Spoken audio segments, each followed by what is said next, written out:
I think I can safely say that I have been a Teenage Mutant Ninja Turtles fan longer than I've been a Batman fan.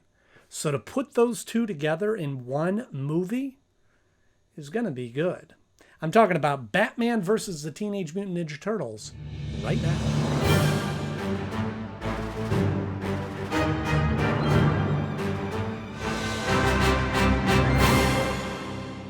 Hello friends, welcome back to the show. So glad to see you all. Once again, I've been away for a little bit, but I'm starting to get back in the swing of things, and I thought I'd do a couple of movie reviews just to fill in some of the space before we kick back into full-blown episode reviews of a series that I have yet to announce. But today we're talking about a really fun movie that I got a chance to watch a couple of weeks ago, Teenage Mutant Ninja Turtles versus Batman.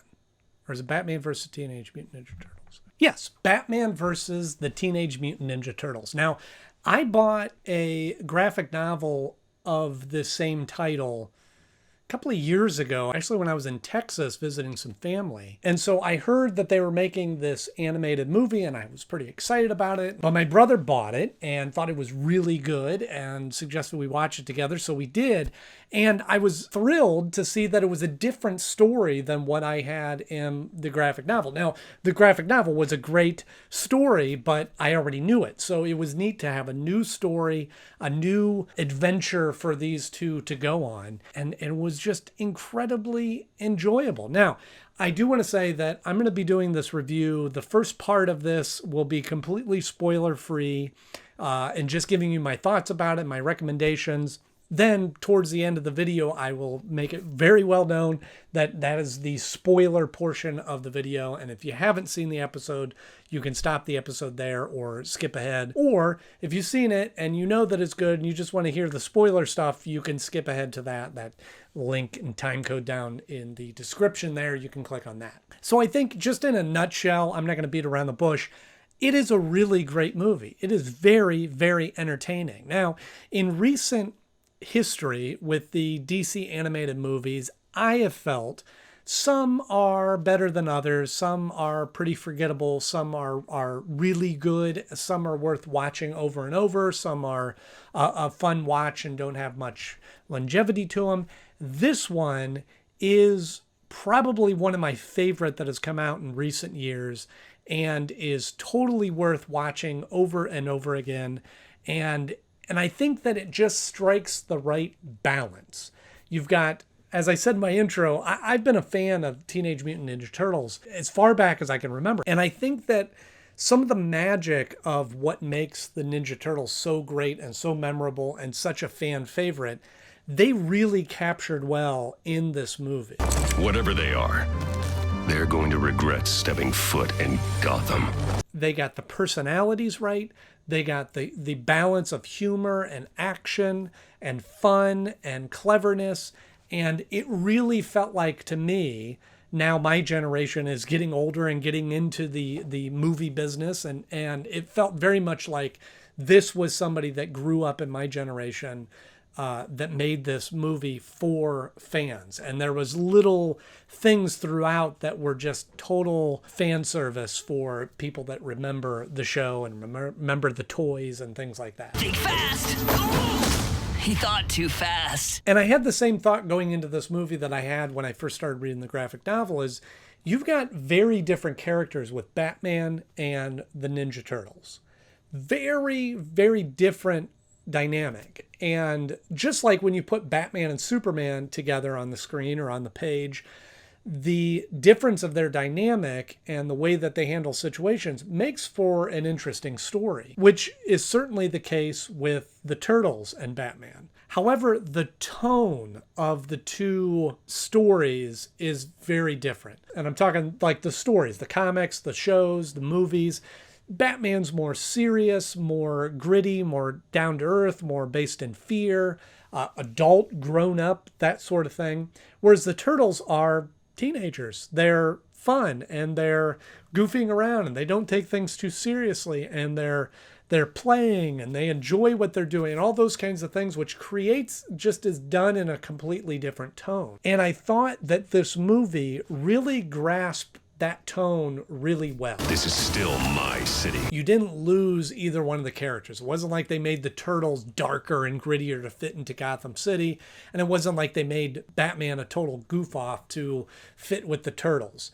There's a little give and take on both ends of them that make it just a great, enjoyable thing to watch. It's one of those movies that from the opening sequence, the opening titles, drew you right in. That entire opening sequence, and this isn't a spoiler, this is literally the first 5 minutes, is that when they established the Turtles and the Foot Clan in Gotham City, it is just very nostalgic, a great throwback to the old show and the old cartoon, but still captures the Gotham City Batman elements, and it's got a great tone and the shadows and the silhouettes and the fighting, just absolutely incredible, and really draws you in right from the get-go of the first moments of the movie. We have to stop them, Batman. And I thought the music in that opening sequence also did a great job of kind of blending those two themes and set the tone of what type of movie you were about to watch. So it kind of checked off all the boxes right in that opening sequence to draw you into this world, get you bought into these two worlds colliding, painted the picture so that you knew what you were getting in for. And for me, knowing what I was getting in for, got really excited about the direction that this movie was going. This is a big score, gentlemen. And the casting of this movie was incredible. And in fact, Batman's first line, I thought it was Kevin Conroy because it had that kind of gravelly, bassy sound to his voice, but it turns out it wasn't. It was Troy Baker, who's voiced Batman and some other superheroes in different iterations. But he also voices a notable villain in this as well. And I'll get into that in the spoiler portion of the episode, but which I thought was kind of really cool that he voices not only Batman, but another character in this as well. Do I look like a friggin' bat to you? And I also thought that the casting of Batgirl with Rachel Bloom was a interesting choice at first, and I was a little shocked that that's who it was, but I thought was really well done. I thought Rachel did a great job at playing Batgirl, which doesn't seem like something that she would be good at, but it was a great casting, and I don't know where that idea came up or how they decided to go that direction, but it really, really worked for this version of Batgirl. It all happened so fast. It is a fantastic movie. If you have not gotten a chance to see it, go watch it. It's available on digital and Blu-ray and wherever you watch those. At the time of making this video, it is not on DC Universe. Hopefully it'll show up there soon. But if you haven't seen it, highly, highly recommend it. If you're a fan of Turtles or you're a fan of Batman, or like me, a fan of both, it will not disappoint you. I can tell you that much. They're ready for a fight. We bring them a freaking fight. But if you have seen it, continue watching, because I'm going to get into a little bit more spoiler elements into the episode. If you haven't seen it, turn off now or click towards the end. But if you have, then stick around, because we're going to get into some of the spoilers of the episode. I'll wait.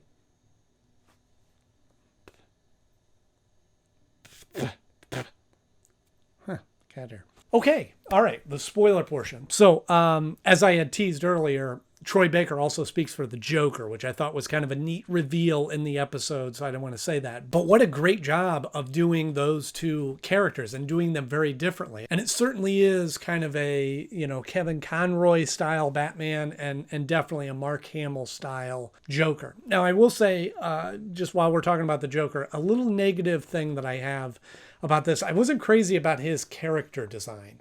Kind of the big-headed, over-exaggerated Joker look. Wasn't a huge fan of that, but I love the other designs that they had in this. Oh, come on! And I also like that they treated Joker as the most vicious villain. He was locked up in the deepest part of Arkham when they go in there. And I thought that was a great choice. There was a lot of smart choices in this. Pairing Shredder with Ra's al Ghul, and I know some of you have been talking about the way I say that. Yes, I think there is the pronunciation of Ra's al Ghul and Ra's al Ghul, and in this movie, I was keeping tallies.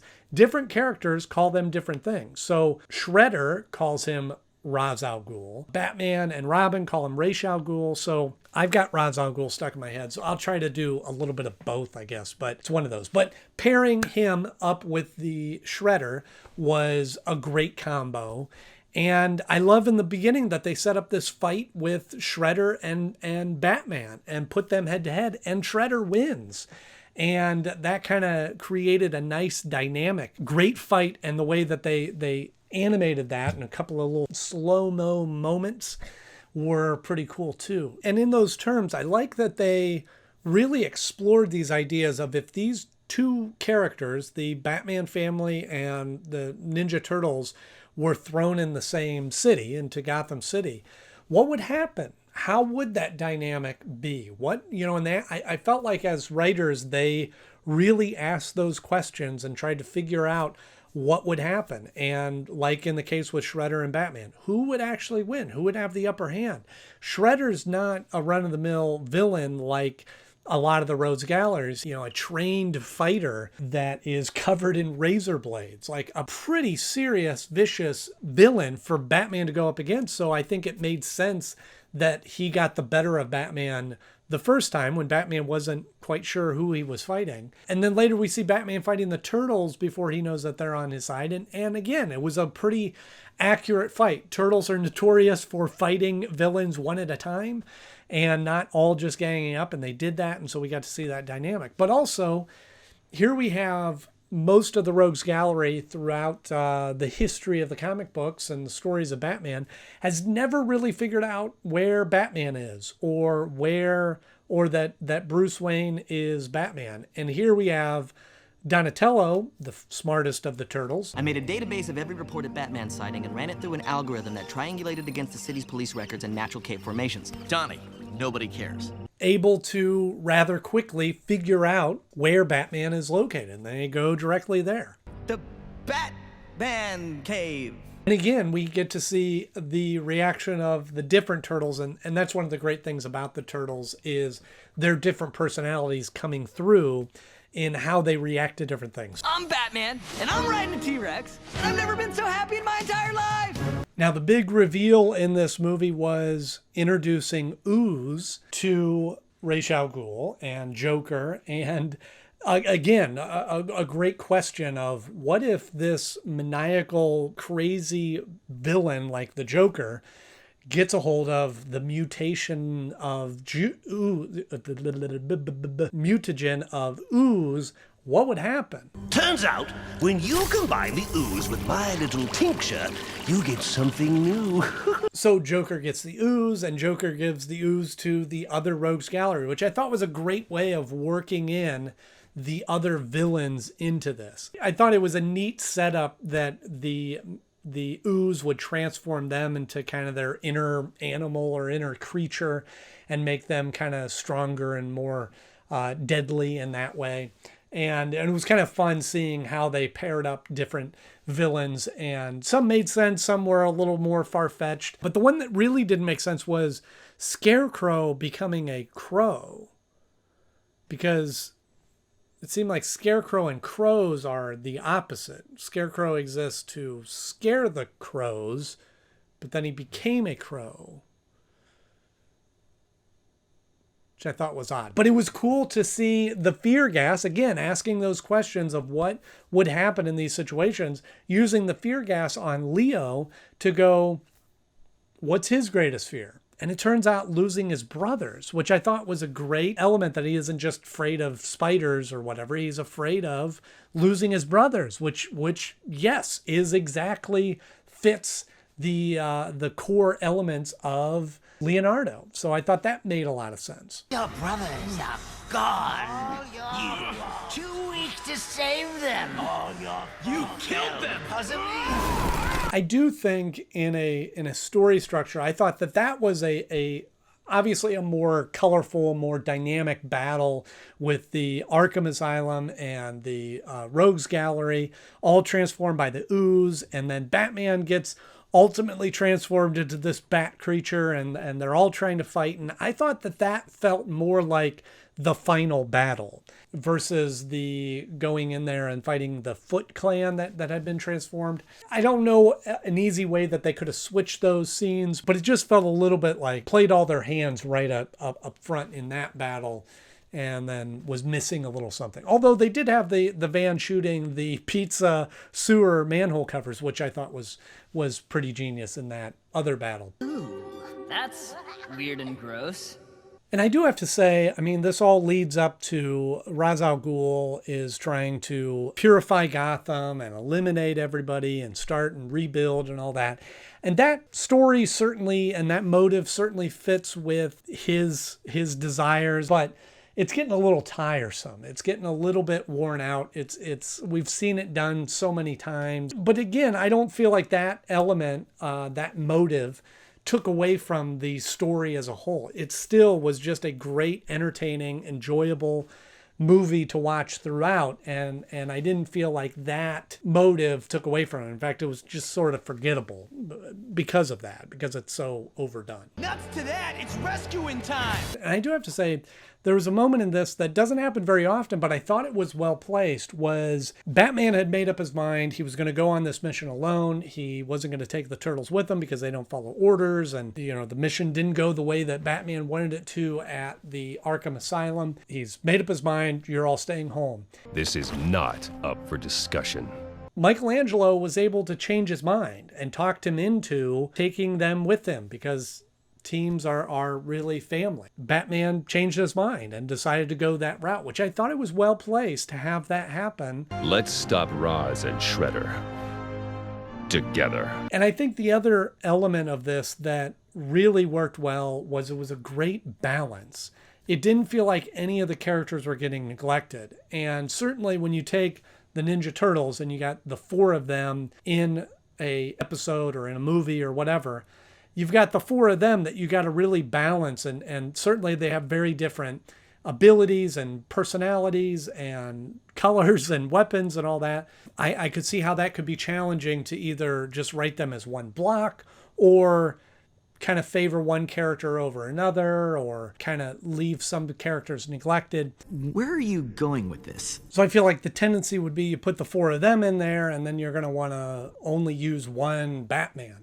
But they also added Robin and Batgirl, and Alfred certainly had a little bit something to do. And then you got Ra's al Ghul and Shredder and the entire Rogues Gallery and all those elements that it could be a lot. And you could end up neglecting some characters, having them fall by the wayside. But I felt like there was a great balance across the board of all the characters, all being able to share some screen time, all getting featured, all having great lines, great moments, great fights. Even when they were in the asylum, that they all split up very smartly, and each of them got to fight different villains and kind of got different tactics and different things that could happen in that was great balance. And I think that in itself, when you just look at the writing of it, was a very well thought out element to that. And I don't often talk about the credits, but honestly, I thought the credits of this was one of the best parts. The way that they blended the two Batman and Turtles comic book covers and different artwork was genius. It proved that this movie was enjoyable end to end. From the minute you start it to the minute it ends, through the credits, was all well thought out, well put together, and just great, great fun. I'm exhausted. So I hope you could tell by my enthusiasm. It was so much fun. Like, even just talking about it right now makes me want to just sit down and watch it again. It's a great movie.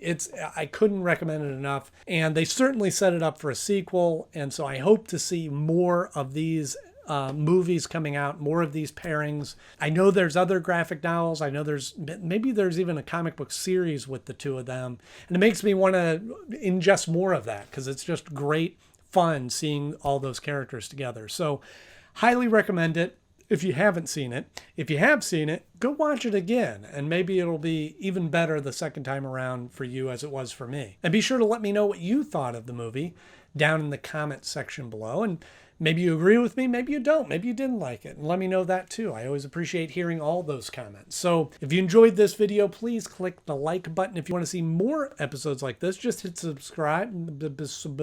Subscribe. I have more episodes coming out very soon, so be sure to check those out. And look over on the sidebar here or at the end screen and click on another episode. I'm reviewing a lot of different shows and a lot of different episodes and want to do more. So please watch. Enjoy, share. Thank you so much for watching. As always, I'm Andy Knode. I'll see you soon.